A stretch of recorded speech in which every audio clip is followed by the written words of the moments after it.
간증을 나누는 것을 권면받았을 때 아직 때가 아닌 것 같다고 말했습니다. 그때 당시 한창 근무 중인 터라 문자로 답했지만 무언가 답답한 마음이 들어 잠시 생각에 잠기기 시작했습니다. 그리고 바로 문자를 이어보냈습니다. 근데 그건 내 생각이고 내가 퇴근하고 하나님께 한번 기도를 드려볼게. 그리고 응답이 오면 그때 다시 이야기해줄게 라고요. 그렇게 퇴근을 한 후 작업복도 벗지 않은 채 저는 불 꺼진 거실 한가운데 앉아 기도를 드리기 시작했습니다. 사랑이신 주님, 제가 오늘 이렇게 남들 앞에서 하나님에 대해 간증하는 시간을 권면받았습니다. 하지만 저는 아직도 약하고 부족하기만 한데 제가 이런 기회를 얻어도 될까요? 하지만 마음속은 잠잠했습니다. 그래서 저는 다시 기치 형제에게 문자를 보냈습니다. 역시 아직 때가 아닌 것 같아. 그렇게 답장을 한 후 취침을 하기 위해 침대에 누웠을 때 잠잠했던 가슴속에서 한 찬양이 울려 퍼졌습니다. 그건 약할 때 강함 되시네라는 우리 모두가 좋아하는 찬양이었습니다. 가슴속에서 울리는 찬양을 들으며 스르르 잠이 들었고 꿈속에서 저는 너의 모든 약함을 주저없이 보이거라. 그럼 그것들을 너의 모든 강함이 되게 해주리라 하는 감동을 받았습니다. 그렇게 저는 이 간증의 자리에 서게 된 겁니다. 네. 사실 저는 모태신앙으로 태어났습니다. 어릴 때 교회와 기도에 대한 기억을 조금 말씀드리자면 제가 세상에 태어나 했던 맨 첫 번째 기도가 생각이 납니다. 제가 막 유치원에 다닐 때쯤 하나님의 전지전능하심을 배울 때에 하루는 집 주방에서 요리를 하시던 어머니의 비명소리를 듣게 되었습니다. 다친 손가락을 부여잡고 신음하시던 어머니를 보고 깜짝 놀란 저는 어찌할 바를 모르고 안절부절하다가 전지전능하신 하나님께 기도를 드리자라고 생각했고 곧바로 방에 있던 침대 이불 속으로 들어가 기도를 드리기 시작했습니다. 당시에 기도할 적엔 남들에게 모습을 보이면 안 되며 차라리 골방에 들어가 기도하라 알았기에 골방이 없던 집인지라 그렇게 이불 속으로 들어갔던 것 같습니다.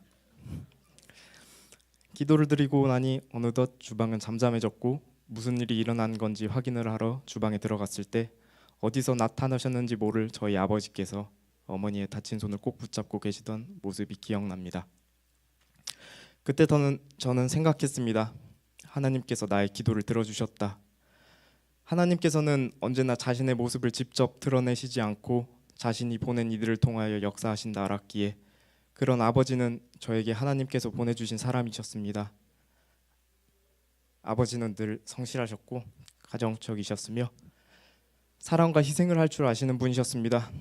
그리고 이런 부모님들 밑에서 산다는 것은 말 그대로 하나님의 축복이었습니다. 그렇게 시간이 흘러 고등학생이 되었고 언젠가부터 집안에 큰 소리가 나기 시작했습니다. 어머니와 아버지는 자주 다투기 시작했고 어머니께서는 언젠가부터 집에 늦게 들어오시기 시작했습니다. 그러나 저는 아무것도 할 수 없었습니다.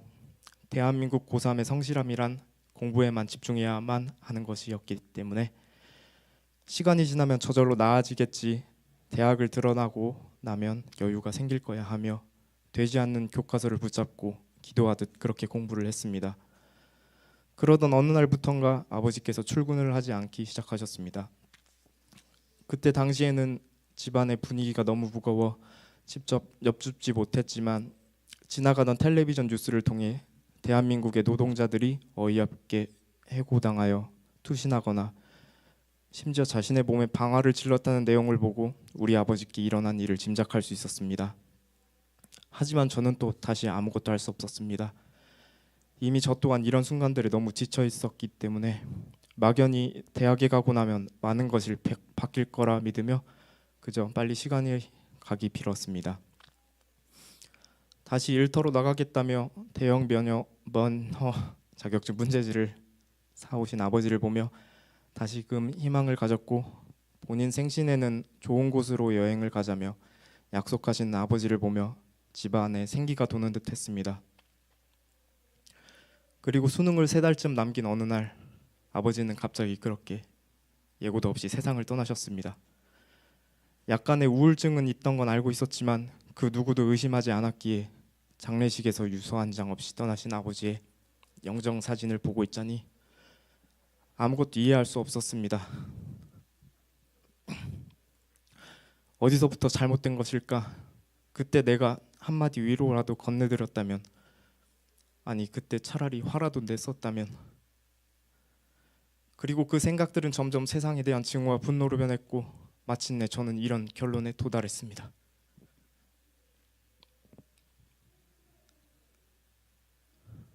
하나님께서 나를 버리셨다.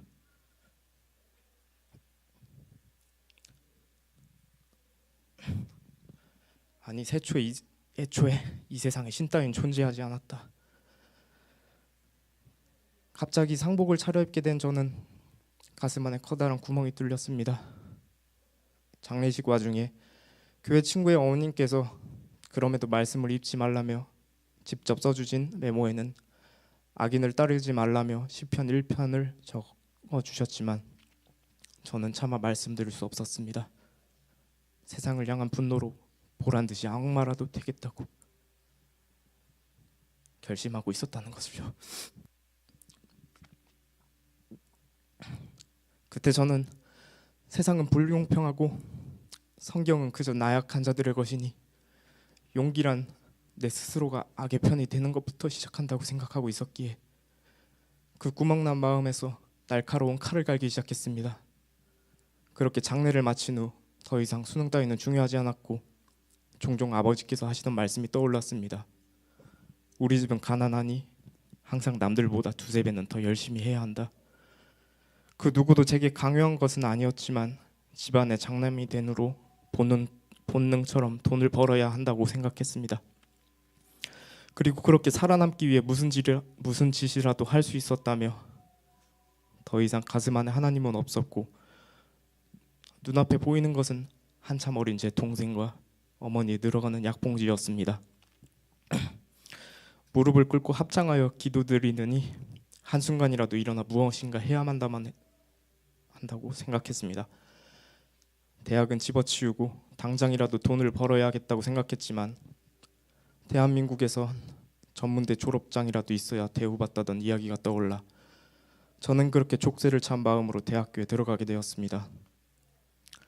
참으로 아이러니한 것은 그렇게 아수라장이 된 마음으로 수능을 망친 후 제가 유일하게 들어갈 수 있던 대학은 기독교 대학이었습니다. 대학교 입학식 날 대학 예배당에서 모이라 하여 간 예배당 앞에서는 신입생들의 담배 연기로 안개가 자욱했고 그 모순적인 모습을 보자니 거짓된 세상의 진실을 보듯 하며 저는 홀린 듯 그 담배 안개 속으로 들어가기 시작했습니다. 검은 안개 속에 그들과 어울리며 저는 전에는 알 수 없었던 세상의 진실들을 보는 듯했고 가슴 안의 구멍에는 그렇게 담배 연기와 술로 채워가기 시작했습니다. 악인이라고 여겼던 이들과 어울리면서 오히려 전에 느껴보지 못한 의리와 친절을 받았습니다. 그리고 세상은 오직 가진 자만이 더 가질 수 있는 불공평한 곳이라며 저는 그 속에서 자칭 성공했다는 사람들을 찾기 시작했습니다. 제가 선물한 것이라며 밑창이 다 떨어지고 구멍난 신발을 버리지도 못한 채 신고 다니는 동생을 볼 때마다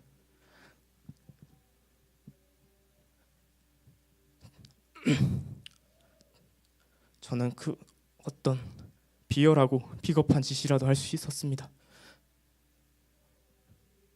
그래도 다시 일어서서 일터로 나가신 어머니 덕분에 완전히 길바닥으로 내앉은 건 아니었지만 우연히 서랍장에서 발견한 어머니의 처방전을 볼 때마다 가슴 안에 구멍은 더 커졌고 한 푼이라도 아껴야 한다며 2시간이 넘는 거리를 자전거로 등교하고 밥 대신 자판기 커피로 배를 채우며 살았습니다. 내 부모님의 시대 때는 이런 것보다 더 했다고 스스로를 다독이면서 그럼에도 학교에 나가 사람들을 만날 때마다 제 스스로가 초라해졌고 마침내 저는 함께 지내던 무리들에게 어떤 제안을 받게 되었습니다. 한 달에 월 300. 아직 졸업도 못한 저에게 제안된 그 큰 돈은 몹시나 경이로운 숫자였습니다. 하지만 그것은 절대로 정상적인 일이 아니었고 법의 테두리 밖에서 완연히 행해지고 있는 그 일들로 알 수 없는 허탈감과 왜곡된 희망을 느꼈습니다. 그러나 저는 생각했습니다. 과연 내가 이렇게 돈을 벌어서 가족들 앞에서 떳떳하게 살 수 있을까? 무슨 짓이라도 할 수 있다던 저는 결국 그 일을 거절했습니다. 비겁한 겁쟁이라며 제 스스로를 탓했지만 저는 이제 압니다. 그 마음은 성령님께서 주신 것이라는 것을요. 그렇게 제안을 거절한 제가 다시 할 수 있는 것은 하루하루를 버티는 것뿐이었기에 여느 때처럼 삼시세끼를 자판기 커피로 때우고 하교를 하던 어느 날이었습니다. 배고픔과 공허함에 지칠 대로 지쳤고 자전거 페달을 밟을 힘조차 없어 비틀대며 언덕을 오르다가 그만 나 자빠져 버리고 말았습니다. 쓰러진 채 돌아눕자니 언제 올려다 봤을지 모를 하늘이 보였습니다. 그리고 잊고 있던 이름이 생각났습니다. 하나님,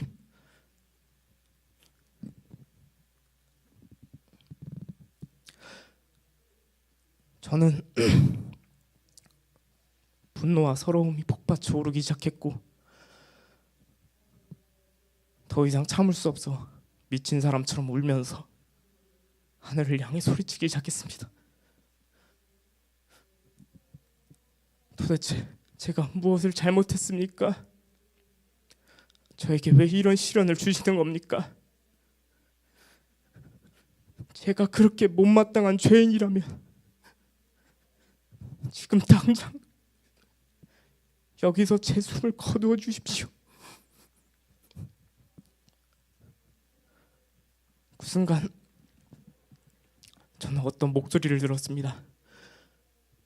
목소리라 말했지만 그건 제 달팽이관을 자극하는 어떤 것이 아니었습니다. 하늘 너머 태양 속에서 그리고 동시에 구멍난 제 마음 안에서 뿜어져 나오는 어떤 빛이었습니다. 그리고 그 목소리는 이렇게 말했습니다. 그렇게 살 필요 없단다, 사랑하는 내 아들아.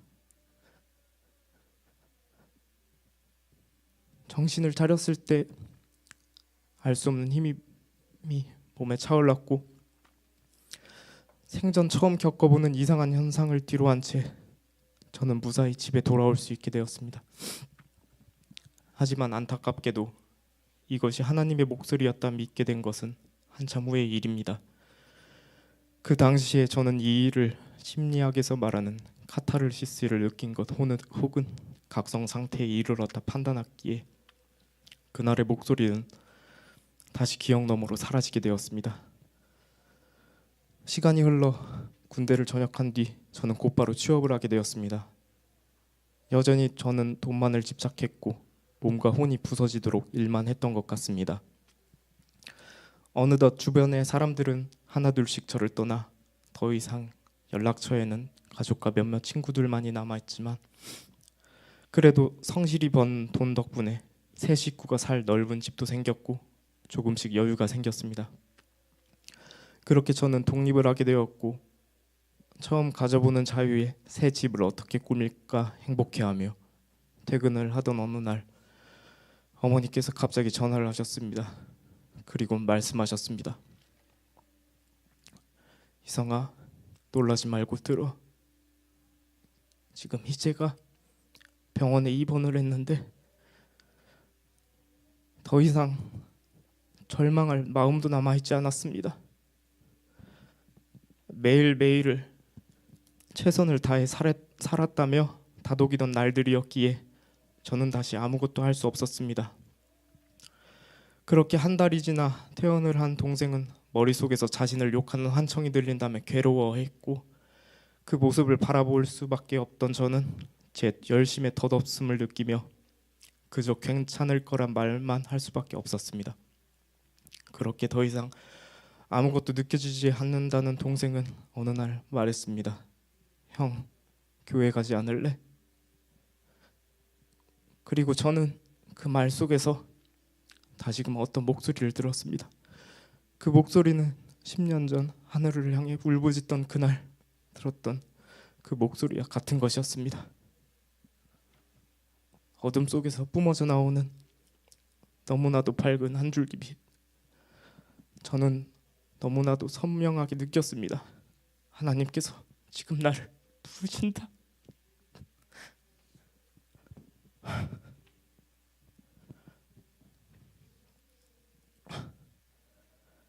제가 교회 다닐 적엔 동생에게 같이 가자 하면 단호히 거절하던 동생이었습니다. 그런 동생이 저에게 같이 가자 하니 사실 많은 걱정과 의심이 들었습니다. 혹시 이단이나 이상한 곳이면 어쩌지 하고요. 그렇게 오게 된 천안 제자로 교회에서 동생에게 반갑게 환영의 인사를 건넨 얼굴들을 보았습니다. 하지만 사실 저는 그때까지도 의심의 마음을 지울 수 없었습니다. 마음속에 날카로운 칼날은 여전히 자리 잡고 있었으므로 청년부에 돌아와 희미하게 웃는 동생을 보며 좋은 마음이 놓이긴 하였지만 그래도 저의 믿음은 사라진 지 오래되었습니다. 하나님을 믿느냐 묻는 목사님의 질문에도 그저 멋쩍은 웃음만 지어 보였고 그렇게 동생이 괜찮다면 그걸로 만족한다며 마음을 추스를 때쯤 우리는 캠프를 가게 되었습니다. 인간의 삶 속에서 환멸을 느낀 저에게는 사실 이런 것은 불편하다 못해 괴로운 일이었습니다. 친절과 배려는 위선과 가식으로 보인 지 오래였고 긴장과 불안으로 떨리는 눈동자는 둘 곳 없이 허공을 헤매이기 일쑤였습니다. 그렇게 캠프의 취침 시간이 되어 먼저 지쳐 잠을 청하던 저의 귀에 네팔에 선교를 가기 위해 밤늦게까지 깨어 회의하던 청년들의 목소리가 들렸습니다. 무엇을 더 해줄까 고민하고 무엇이 진정한 선인가 끝없이 논의하던 그 모습은 오래전 제가 잊고 있었던 하나님의 모습이었습니다. 그 이후로 조금씩 마음의 문을 열어보려 했던 것 같습니다. 새 가족반이 되어 양육을 받고 방언을 배웠습니다. 잊었던 시간 속에서 하나님의 모습을 기억해 나가며 믿음이 무엇이었던가를 생각하고 구멍난 가슴에 사랑을 채워나가며 조금씩 마음의 구멍이 메꾸어져감을 느꼈습니다. 점차 우리 가족은 웃음을 되찾았고 기도와 응답을 통해 새로운 피조물로서 저는 내일이 오지 않기만을 바라던 삶에서 매일을 기대하는 삶을 살아가게 되었습니다. 더 이상 미래에 대한 두려움은 사라졌고 또한 이젠 제가 살아가면서 무엇을 가져야 하는가가 아닌 무엇을 더 나누어 줄 수 있고 부족한 와중에도 내어줄 것이 남아있다는 사실들이 감사하고 매일을 기쁨으로 살아가고 있습니다. 이젠 내가 품고 살아야 하는 것은 단 하나, 하나님에 대한 믿음이라는 마음으로요. 어느 날은 제가 언젠가 하나님께서 나를 떠났다 생각했던 날들이 기억나 기도했습니다. 사랑이신 나의 아버지 하나님, 저의 모든 순간에 당신을 볼 수 있게 해주십시오. 그러자 하나님께서는 빛으로 대답하셨습니다. 나는 단 한순간도 네 곁을 떠난 적이 없단다. 사랑하는 내 아들아. 예, 저는 이제 압니다. 제가 그토록 살기 위해 돈을 벌 때, 그렇게 길바닥에서 소리칠 때, 그렇게 아버지의 장례를 치를 때조차 떠난 것은 하나님이 아니시고 못난 그리고 어리석고 나약한 저라는 사실을요. 저희 형제는 이제 하나님의 새 가족이 되어 지난 날의 상처를 치료받았습니다. 그렇게 자신의 병으로 괴롭다 말하던 동생은 지난주에 두 번째 수능까지 무사하게 잘 치를 정도로 건강해졌고요.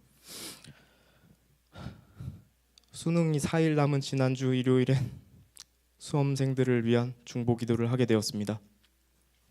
저는 혹시나 압박감과 스트레스로 다시금 괴로운 마음이 생길까 동생에게 어떤 결과가 나오든 그것들을 온전히 받아들이게 해달라고 기도했습니다. 그리고 기도를 마치고 집으로 온 저에게 동생이 심각한 얼굴로 얘기하더군요. 형, 넷플릭스가 안 나와. 넷플릭스? 수능이 4일 남았는데 넷플릭스가 안 나와? 고난의 순간에도 즐거움과 여유 주시는 하나님께 영광과 감사를 드립니다. 얼마 만에 다시 느껴본 일상의 행복인지 모르겠습니다. 마지막으로 이런 구멍난 제 가슴에 말씀의 씨앗을 심은 천안 갈릴리 교회에 김영우라는 친구가 있습니다.